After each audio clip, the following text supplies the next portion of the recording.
Oh, hello, welcome. My name is Robert Denton. This is the second video discussing precisely what stress and burnout really is.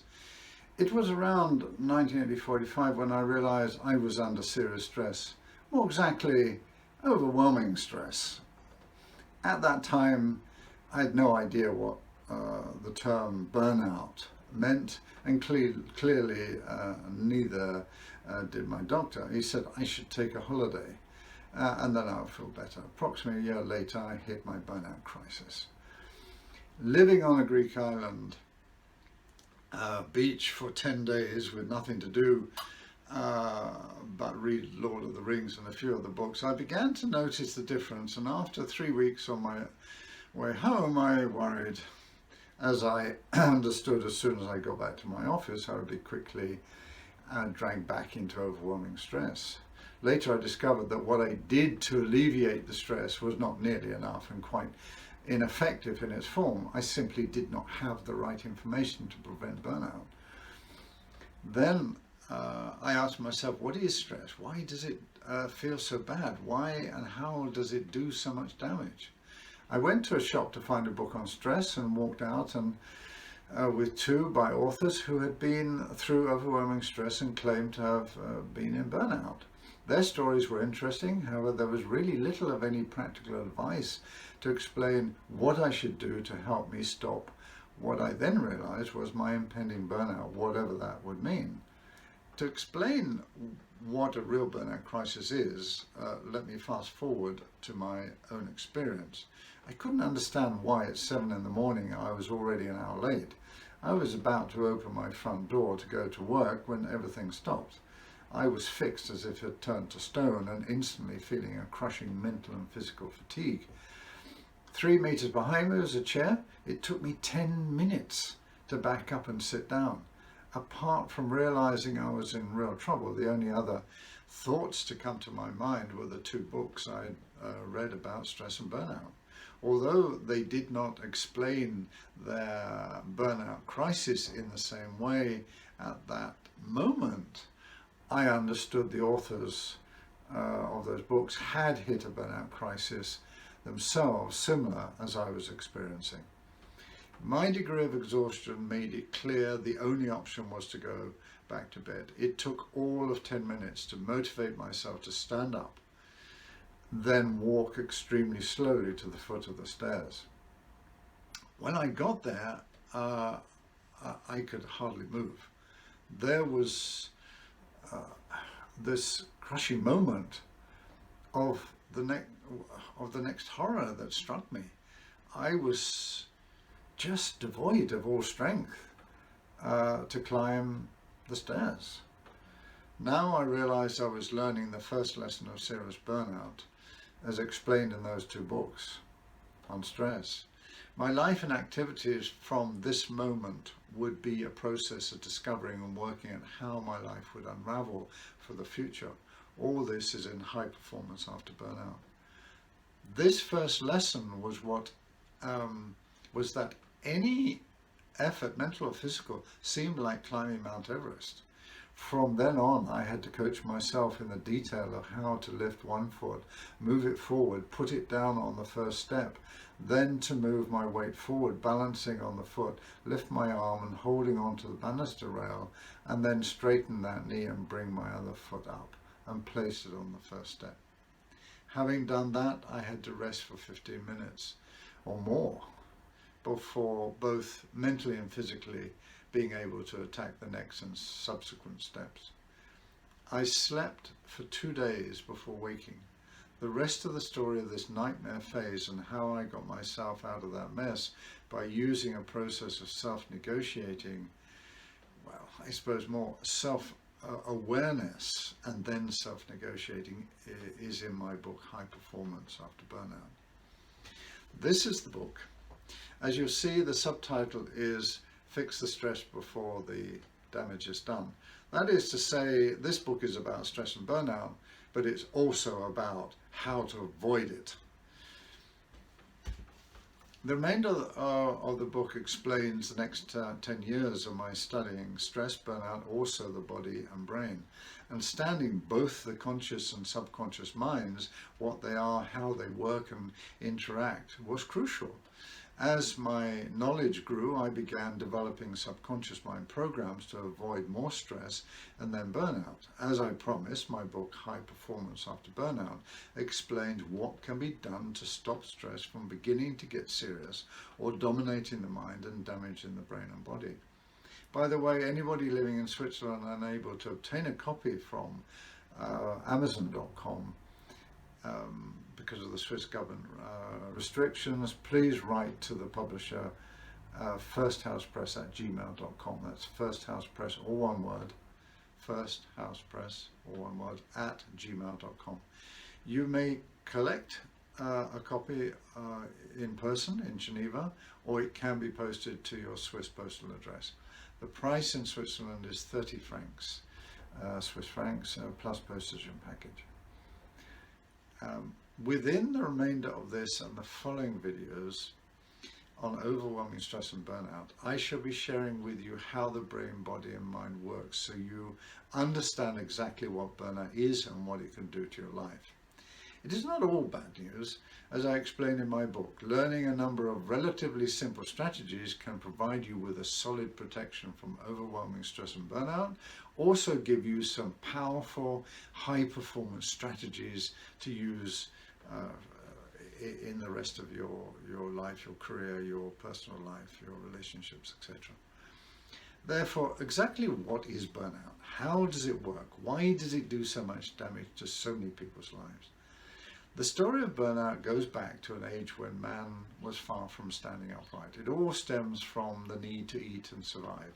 The faster you could run to catch your food or run away from or fight the saber-toothed tiger wanting to eat you, the more your chances of your genes making it through the next million years or so into the 21st century jungle of overwhelming stress and burnout.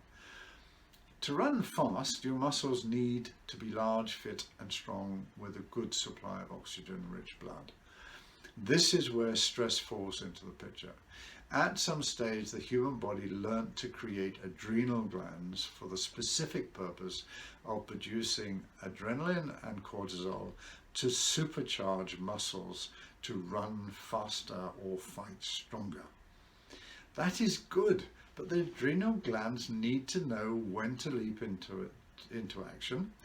And as you will learn, a constant supply of adrenaline and cortisol is a bad thing and would have ended the story of the humans before it got properly started. To answer this question, we must understand that stress is principally triggered by emotions. In the above case, the emotion of excitement of the hunt, or the emotion of fear of being eaten alive by the saber-toothed tiger, is what got the cortisol flowing. We cannot directly see emotions, yet it is what we see, smell, hear, or even sense intuitively that triggers them. One way, one may see a beautiful person and experience emotions of love. One might see someone else and have terrible emotions of fear, anger, confusion, doubt, chaos, and many others.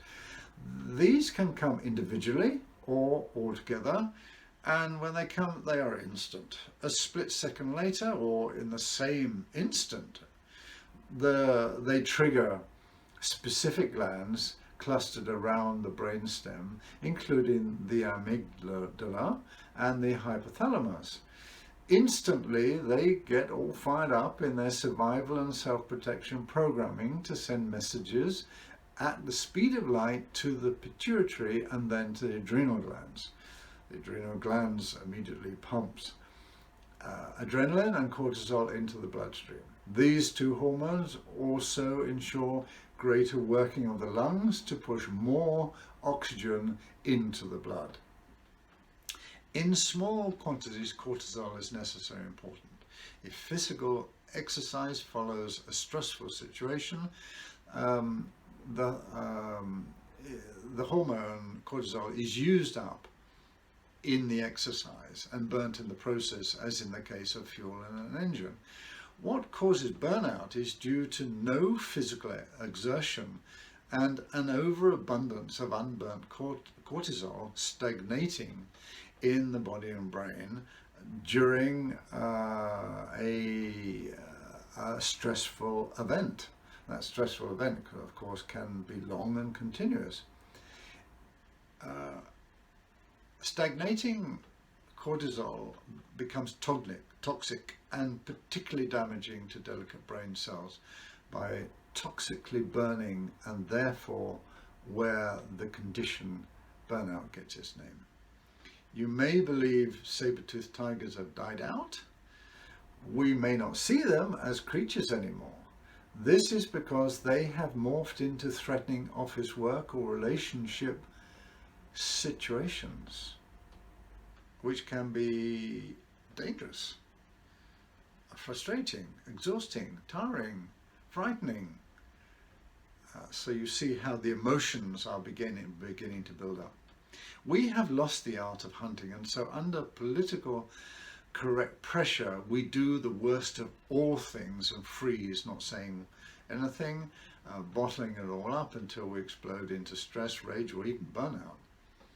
Emotions of doubt, fear, chaos, suspicion, distrust, aggression, and a smouldering hate, even anger and emotional outbursts are the symptoms and stages leading up to the moment when the pressure is too great and something has to give.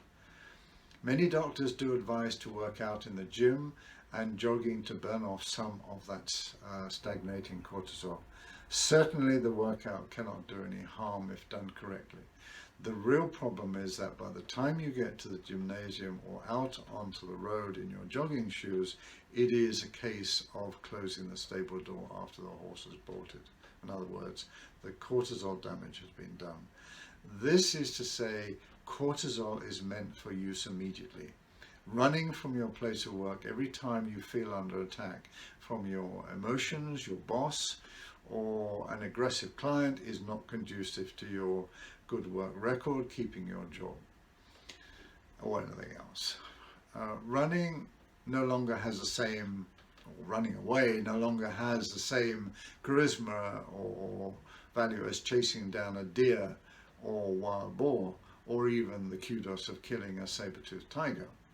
In my book, High Performance After Burnout, Fix the Stress Before the Damage is Done, I explain the really powerful modern solutions similar to those used by top athletes, tennis players and golfers, using the subconscious brain to create high performance subconscious mind strategies that are adapted to heavy lifting, combating overwhelming stress and the possibility of burnout.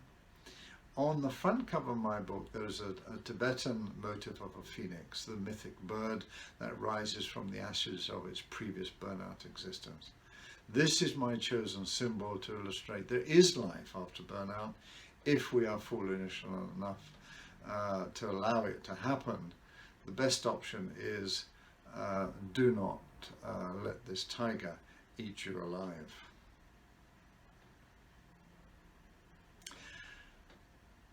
If you wish, register to receive forward notice of forthcoming videos on this subject, and for the time being this video is at the end, and this is Robert Denton signing off.